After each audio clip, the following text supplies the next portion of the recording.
Hey y'all, it's October 10th. I want to weigh in on this purple revolution thing. For those of you who don't know what it is, it's all the people who voted for the orange creature who are now saying, oh, we made a mistake. We were misled. We were duped. But we all should come together now. Red and blue, come together, unite, fight against this tyranny. But see, here's the thing. Y'all voted for him despite all the information we had. We knew he was a felon, 34 felony convictions. You knew he was found liable of sexual assault.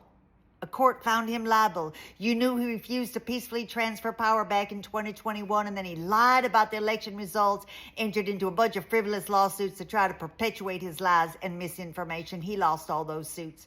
Then you knew he was a racist, starting with all the racial discrimination lawsuits against him in his real estate business with his daddy. And then he ran a full-page ad in a newspaper in New York to try to lock up 5 innocent young black men, the Central Park 5, for a crime they didn't commit. They ended up going to prison, and they were innocent.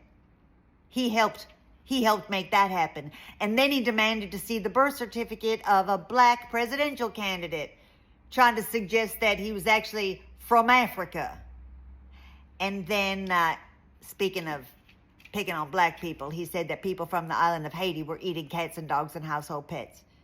And then he said that all immigrants were criminals. They were criminals and thugs and escapees from mental institutions and prisons, and that he was going to get rid of all the brown people. And then he had the audacity to say they're taking all your jobs. But then he made it even worse. Let's go back to that racism topic. He said they were taking all the black jobs.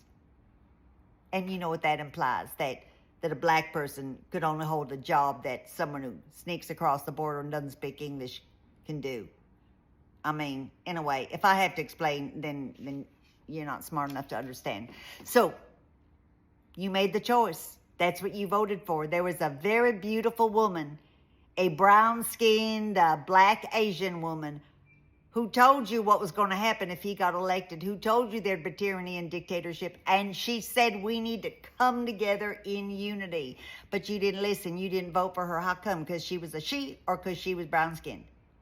I don't know. I think you voted for the felon to protect your white privilege, just so you could squash other people and try to keep yourself lifted up. I mean, there's no other explanation. You voted for that. Now you want to hold my hand, sing Kumbaya. You know what? Kumbaya this right here. You can Kumbaya that.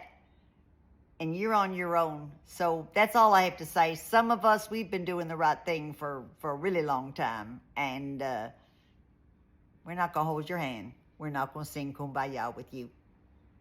I'm all in good fun.